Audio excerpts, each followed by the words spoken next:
చామగడ్డ పులుసు పర్ఫెక్ట్గా టేస్టీగా ఎలా తయారు చేసుకోనో చూపించబోతున్నాను. ఇలా చేసుకుంటే పులుసు మంచిగా చిక్కగా చాలా బాగుంటుంది రుచి. ఫస్ట్ అయితే చామగడ్డల్ని నీళ్లు పోసుకొని ఉడికించుకోవాలి. ఒక 10 నిమిషాలు ఉడికితే కరెక్ట్గా సరిపోతుంది. ఇలా ఉడికాక పొట్టు తీసేసుకోవాలి. ఇలా తీసేస్తే పొట్టు ఊడొచ్చేస్తుంది. ఇలా అన్ని గడ్డలు పొట్టు తీసేసుకోవాలి. పొట్టు తీసుకున్నాక ఇలా రౌండ్గా కట్ చేసుకోవాలి. చిన్నగా రౌండ్గా కట్ చేసుకొని పక్కన పెట్టేసుకోవాలి ఈ విధంగా. తర్వాత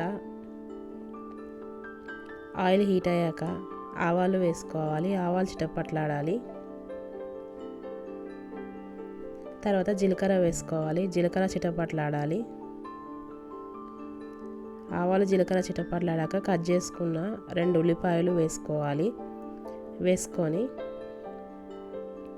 కలుపుకోవాలి. తర్వాత 2-3 మిర్చీలు కట్ చేసి వేసుకోవాలి. వేసుకొని కలుపుకోవాలి. ఉల్లిపాయలు మిర్చీలు మగ్గిపోవాలి మంచిగా. తర్వాత కొంచెం కరివేపాకు వేసుకోవాలి. వేసుకొని కలుపుకోవాలి. ఈ విధంగా మొత్తం వేగిపోయాక అల్లం వెల్లుల్లి పేస్ట్ వేసుకొని పచ్చివాసన పోయేంత వరకు వేయించుకోవాలి. తర్వాత సరిపడా పసుపు వేసుకోవాలి. వేసుకొని కలుపుకోవాలి.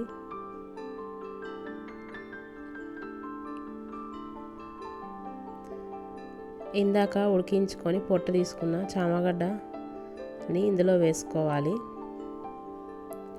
వేసుకొని పోపులో ఒక 2-3 నిమిషాలు మీడియం ఫ్లేమ్ మీద కొద్దిగా ఉడకనివ్వాలి పోపులో.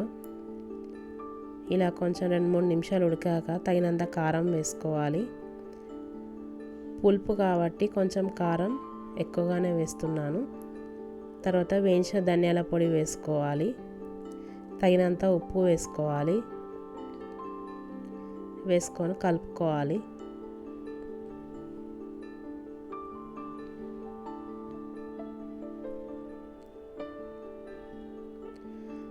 తర్వాత చింతపండు రసం వేసుకోవాలి.